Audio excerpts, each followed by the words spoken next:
Hello दोस्तों, आज इस वीडियो में हम पढ़ेंगे कक्षा 10 गणित। दोस्तों ये वीडियो प्रश्नावली 5.3 का वीडियो पार्ट 7 है। पिछले वीडियो पार्ट 6 में हमने 14वां क्वेश्चन तक सॉल्व किए थे। आज इस वीडियो में हम 15वां क्वेश्चन सॉल्व करने जा रहे हैं। दोस्तों प्रश्नावली 5.3 का सोल्यूशन कई पार्टों में सॉल्व किया हूँ। सभी पार्ट का लिंक इस वीडियो के डिस्क्रिप्शन में दे दिया हूँ, आप लोग देख सकते हैं। दोस्तों प्रश्नावली 5.3 का हमारा 15वां क्वेश्चन दिया है निर्माण कार्य से संबंधित किसी ठेकेदार ने एक निश्चित तिथि के बाद कार्य को विलंब से पूरा करने के लिए जुर्माना लगाने का प्रावधान इस प्रकार है। मतलब हमको जो अगर कार्य हमारा विलंब होगा तो उसका जुर्माना लगेगा। तो इस प्रकार है कि पहले दिन के लिए 200 रुपये लगेगा, उसके बाद फिर दूसरे दिन के लिए 250, तीसरे दिन के लिए 300 लगेगा इत्यादि। अर्थात प्रत्येक उत्तरोत्तर मतलब अगले दिन का जुर्माना अपने से ठीक पहले दिन के जुर्माने से 50 अधिक है। एक ठेकेदार को जुर्माने के रूप में कितनी राशि अदा करना पड़ेगा यदि वह इस कार्य को 30 दिन का विलंब कर देता है। तो दोस्तों हमको बताना कि कितना जुर्माना देना पड़ेगा। तो चलिए लिखते हैं, जो जो दिया है उसे लिखते हैं। तो पहले दिन का जुर्माना कितना दिया है 200, उसके बाद फिर दूसरे दिन का जुर्माना 50 अधिक, फिर तीसरे दिन का 50 अधिक कितना लगेगा 300। तो इस तरह से कितने दिन का 30 दिन का हमको जुर्माना बताना कितना देना पड़ेगा। तो दोस्तों चलिए देखते हैं। तो ए बराबर दिया है 200, अर्थात प्रथम पद दिया है 200। और डी कैसे निकालते हैं सर्वांतर, दूसरे में से पहले को घटाएंगे या तीसरे को दूसरे से घटाएंगे, इस तरह से हम घटाएंगे। तो दूसरे पद में से हम पहला पद घटाएंगे तो 250 में से 200 घटाएंगे तो आएगा 50। और यन बराबर हमारा दिया है कितना, दिया है 30 दिन। तो दोस्तों सूत्र होता है यस यन बराबर यन अपान 2 ब्रैकेट 2a प्लस का 2a प्लस ब्रैकेट यन माइनस 1 डी। ये हमारा क्या होता है सूत्र। तो यस यन हमको कितना ज्ञात करना 30 दिनों का। तो यस 30 मतलब यन का मतलब क्या दिया है 30 बटे 2 गुणे ए बराबर दिया है 200 अर्थात प्रथम पद, और यन बराबर कितना दिया है 30 माइनस का 1। उसके बाद डी बराबर कितना आया है 50। तो इसको काटेंगे तो 15 दूना 30, तो बराबर 15। 200 का 2 में गुणा करेंगे तो हो जाएगा 400, और 300 का गुणा 300 में से 1 घटाएंगे तो आएगा 29। 29 का गुणा 50 में कराएंगे तो देखिए कितना आएगा। जब दोस्तों हम 30 में से 1 घटाएंगे तो कितना आएगा, और यहाँ क्या दिया है प्लस का लगेगा प्लस का। तो 30 में से 1 घटाएंगे तो आएगा 29, और 29 का गुणा 50 में कराएंगे तो हमारा आएगा 1450। तो 15 गुणे 1400 में 1450 में हम 400 जोड़ेंगे तो कितना आएगा हमारा 14 4 1850। कितना हो जाएगा 1850। तो दोस्तों 15 गुणे 1850 करेंगे देखिए कितना आएगा 27,750 रुपये। तो हमसे पूछ रहा है कि एक ठेकेदार को 30 दिनों के लिए अगर 30 दिन इस कार्य को विलंब करेगा तो कितने रुपए देना पड़ेगा जुर्माने के रूप में। तो हमारा माना गया 27,750। तो लिख देंगे ठेकेदार को जुर्माने के रूप में, क्या लिखेंगे, ठेकेदार को जुर्माने के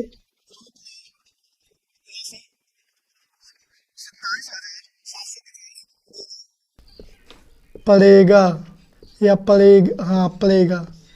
तो ठेकेदार को कितना जुर्माना देना पड़ेगा 27,750। तो यही हो गए हमारे आंसर। दोस्तों हमारा 16वां प्रश्न दिया है किसी स्कूल के विद्यार्थियों को उनके शैक्षिक प्रदर्शन के लिए 7 नगद पुरस्कार देने के लिए रुपये 700 की राशि रखी गई है।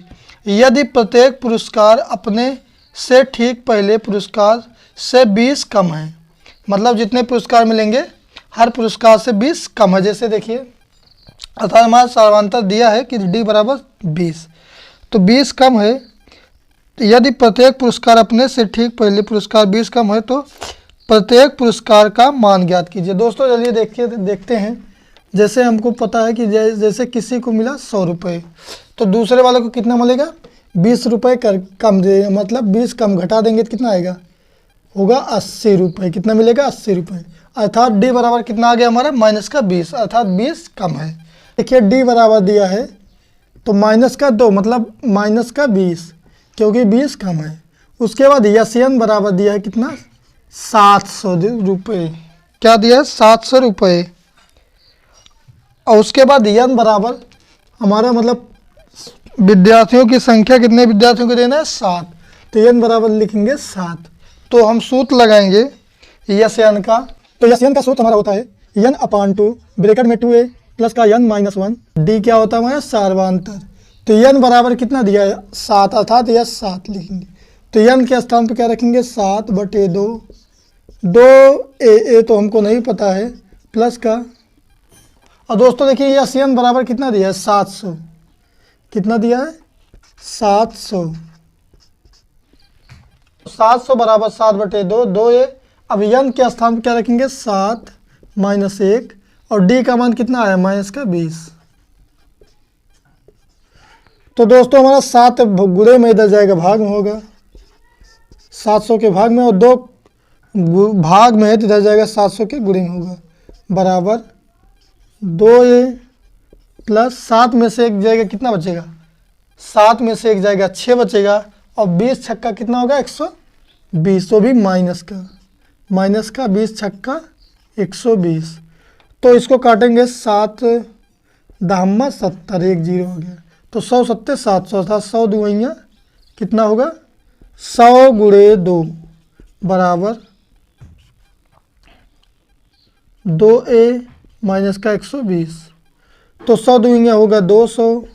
अब 120 हमारा प्लस माइनस का इधर जाएगा, प्लस का होगा 100 बराबर 2a। तो 120 में हम 200 जोड़ेंगे तो कितना होगा, 320। 320 बराबर 2a। तो a को इधर रोक लेंगे, 320, और 2 हमारा किसका है, 2 हमारा गुणे में इधर जाएगा, भाग में हो जाएगा। तो काटेंगे, 16 दूना 32 था 160। तो a का मान हमारा प्रथम पुरस्कार का मान आ गया 160, अर्थात a बराबर कितना हो गया, 160। को प्रथम पुरस्कार पता चल गया, प्रथम 160 रुपये।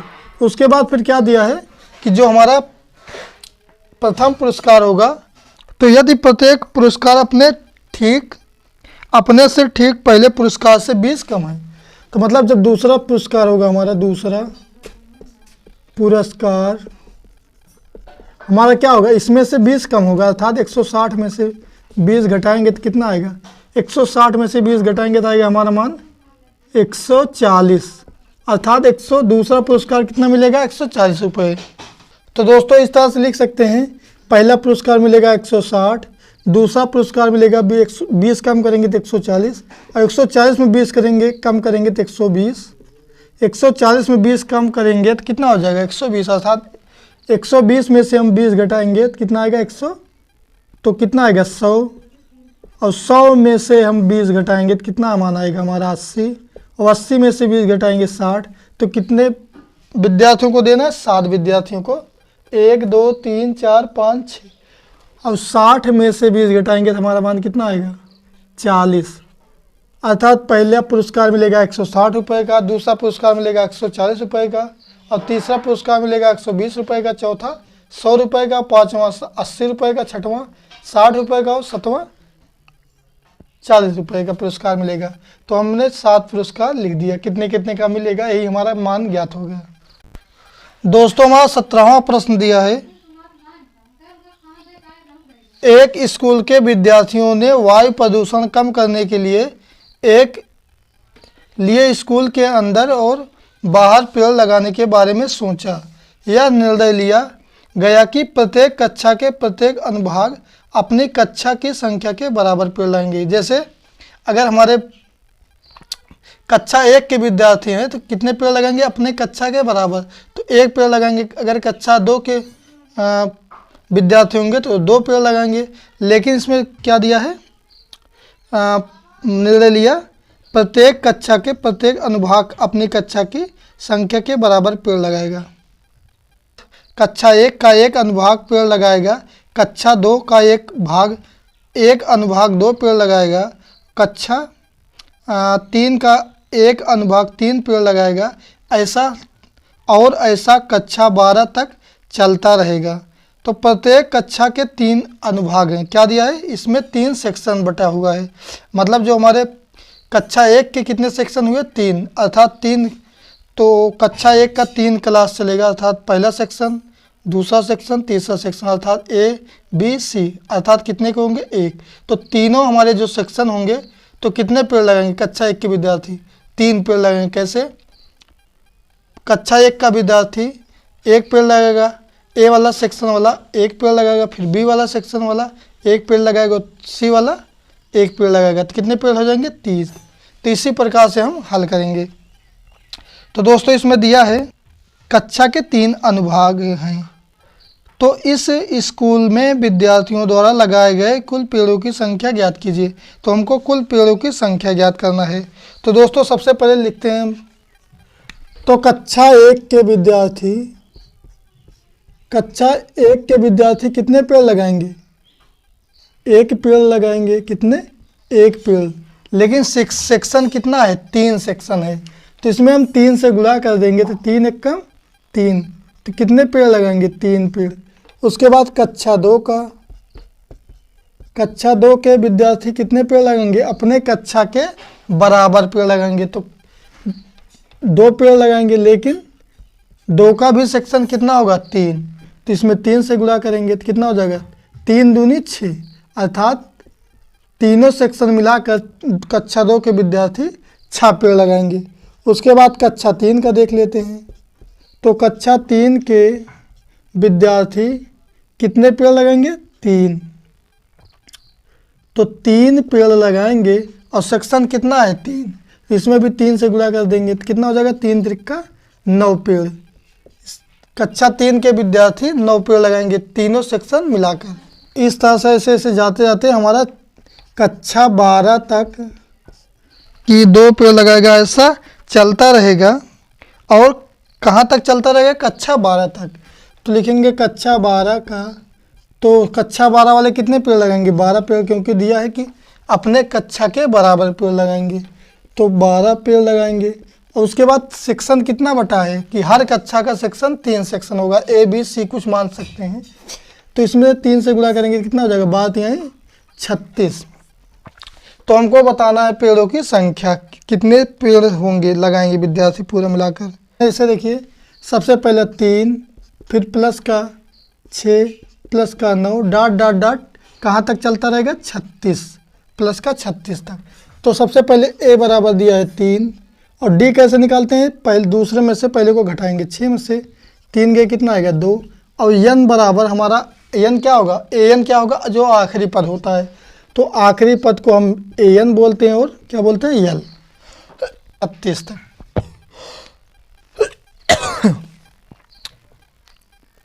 और दोस्तों एन बराबर हमको पता है, एन बराबर कितना दिया है? 12। आखिरी में कितना दिया है? 12 पद, 12 कक्षा तक हमको बताना है पदों की, अर्थात तो सूत्र लगाएंगे वही यस एन बराबर, तो 60 ट्रिक वाला सूत्र लगाएंगे, n/2 ब्रैकेट में क्या होता है? a + l। तो देखिए, तो n/2 मतलब n बराबर 12/2, a बराबर कितना दिया, अर्थात प्रथम पद कितना आया है? 3, प्लस यल बराबर वही यल हमारा क्या होता है? आखिरी जो पेड़ कितने बच्चे लगेंगे? 12 के 36। तो 36 लिख देंगे। इधर इसको हल करते हैं, तो 12 को 2 से काटेंगे, 2 छंग 12, कितना आएगा? 6 गुणे 36 में 3 जोड़ेंगे 39। तो 39 छक्का कितना होगा? 6 9 54, 3634। तो दोस्तों कुल स्कूल के विद्यार्थियों द्वारा लगाए गए पेड़ों की संख्या ज्ञात कीजिए। तो दोस्तों लिख देंगे कुल पेड़ों की संख्या बराबर 234। कुल पेड़ों की संख्या कितनी होगी? 234। यही हमसे पूछ रहा था। दोस्तों हमारा 18वां प्रश्न दिया है, केंद्र ए से प्रारंभ करते हुए बारी बारी से केंद्रों ए और बी को लेते हुए त्रिज्याओं 0.5 सेंटीमीटर, 1.0 सेंटीमीटर, 1.5 सेंटीमीटर, 2.0 सेंटीमीटर वाले उत्तरोत्तर अर्धवृत्तों को खींचकर एक समर्पित सर्पिल बनाया गया है, जैसा कि आकृति में दर्शाया गया है। दोस्तों हमारे बुक में दी गई है आकृति। 13 क्रमगत अर्धवृत्तों से बने इस सर्पिल की कुल लंबाई क्या है? तो दोस्तों चलिए देखते हैं। आर हमारा क्या होता है? त्रिज्या। तो इसको केंद्र मानेंगे तो इस तरह से हम एक चित्र बनाएंगे। तो R1 बराबर दिया है, अर्थात हमारा त्रिज्या दिया है 0.5। फिर R2 बराबर कितना दिया है?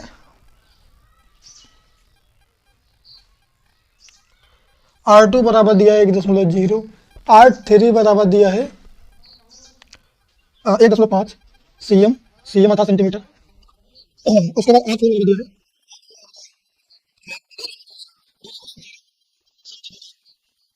दोस्तों यल बराबर क्या होता है? तो दोस्तों अब L1 सबसे पहले देखते हैं। L1 तो इतना दिया है, इतना L1 तो कितना दिया है? अर्धवृत्त है। तो परिधि का सूत्र क्या होता है? 2πr। लेकिन हमको क्या ज्ञात करना है? अर्धवृत्त। तो इसमें 2 से भाग देंगे, 2 से 2 कटेगा तो कितना आएगा? πr। तो अर्थात L1 बराबर कितना होगा? πr1 लिख देंगे, क्योंकि R1 को ज्ञात करना है हमको। πr1। तो देखिए यहाँ L1 बराबर पाई गुणे R1 बराबर कितना दिया है? 0.5 सेंटीमीटर, 0.5 सेंटीमीटर। तो दोस्तों यहाँ दशमलव काटेंगे तो कितना जीरो आएगा? कितने अंक बाद दशमलव? 1 अंक बाद यहाँ आएगा 0। तो 5 एकम 5, 5 दूनी 10, 1/2। तो π/2 कितना हो जाएगा? L1 का मान होगा π/2।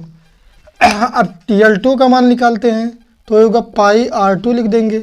तो पाई गुणे R2 का मान कितना दिया है? 1.0। दशमलव हटाएंगे कितना आएगा? 1। तो वही आएगा हमारा, केवल पाई आएगा। L2 बराबर कितना होगा? पाई, क्योंकि 1 पाई कम पाई। अब दोस्तों L3 निकालते हैं। L3 तो क्या होगा? πr3। तो पाई का मान, तो पाई गुणे R3 बराबर कितना दिया है? 1.5।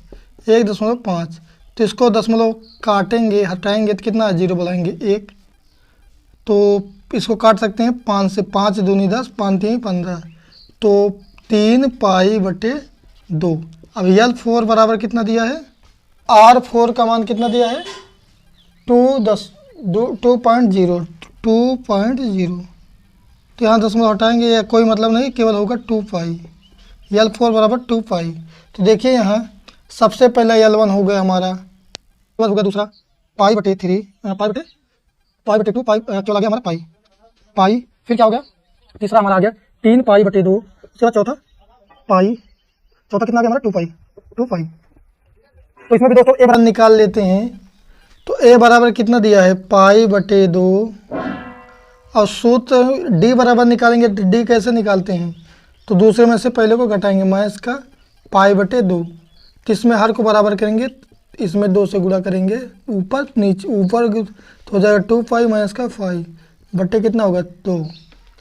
तो कितना होगा? 2π में से एक पाई चला जाएगा, π/2। तो हमारा डी बराबर था सर्वांतर कितने का आ गया? π/2।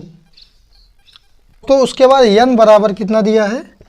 n बराबर दिया है 13, क्योंकि हमको 13 क्रमगत अर्धवृत्तों से बने सर्पिल की कुल लंबाई ज्ञात कीजिए। तो दोस्तों चलिए लिखते हैं। तो L1 plus L2 plus L3 फिर L4, इस तरह डॉट डॉट डॉट हमको कितना तक ज्ञात करना है? L13 तक। ठीक। तो दोस्तों L1 का मान कितना आया है? π/2 प्लस L2 का मान कितना आया है? पाई। L3 का मान कितना है? 3π/2। और L4 का मान कितना है? 2π। तो इस तरह से हमको L13 तक ज्ञात करना है। तो Sn का सूत्र लगाएंगे। Sn बराबर सूत्र होता है हमारा n/2 ब्रैकेट क्या होता है? d। ठीक। तो दोस्तों हमको 13 पदों तक ज्ञात करना, तो लिखेंगे S13 बराबर n के स्थान पर रखेंगे 13/2। तो a बराबर कितना आया है? ए बराबर आया पाई बटे 2, पाई बटे 2 प्लस एन बराबर तो रखेंगे 13 माइनस का 1 और डी का मान कितना आया है पाई बटे 2, पाई बटे 2। ठीक, तो दोस्तों 2 से 2 हमारा कैंसिल हो जाएगा, तो बचेगा 13 बटे 2। उसके बाद क्या बचा पाई प्लस 13 में से 1 जाएगा, कितना बचेगा, बचेगा 12। तो 12 पाई कितना हो जाएगा 12 पाई, पाई बटे 2। तो दोस्तों इसको काट देंगे, 2 छंग 12, कितना हो जाएगा 13 बटे 2 गुणे, अब पाई और ये 6 पाई कितना होगा 7 पाई, कितना होगा 7 पाई। तो दोस्तों इसको हल करेंगे, चलिए देखते हैं, इधर हल करते हैं इसको। 13 बटे 2 गुणे पाई 7, पाई का मान कितना होता है 22 बटे 7, तो 7 से 7 हमारा कैंसिल हो जाएगा, तो बचेगा 13 बटे 2 गुणे 22। तो इसको काटेंगे 11 दूना 22, तो 13 गुणे 11 कितना होगा, तो दोस्तों इसका मान आएगा 13 गुणे 11 143, 143। अर्थात हमसे क्या पूछ रहा था कि 13 क्रमगत अर्धवृत्तों का लंबाई ज्ञात कीजिए, अर्थात कुल लंबाई ज्ञात करना है। तो कितना होगा 143 सेंटीमीटर, क्योंकि हमको सेंटीमीटर में पता करना है। दोस्तों प्रश्नवाली 5.3 का अगला क्वेश्चन पार्ट 8 में सॉल्व करूंगा। ये वीडियो आपको कैसा लगा कमेंट में ज़रूर बताएं और हमारे एजुकेशन रंजीत कुमार चैनल को सब्सक्राइब करें। दोस्तों कक्षा 6, कक्षा 8, कक्षा 9 और कक्षा 10 गणित का सॉल्यूशन का प्लेलिस्ट इस वीडियो के डिस्क्रिप्शन में दे दिया हूं, आप लोग देख सकते हैं।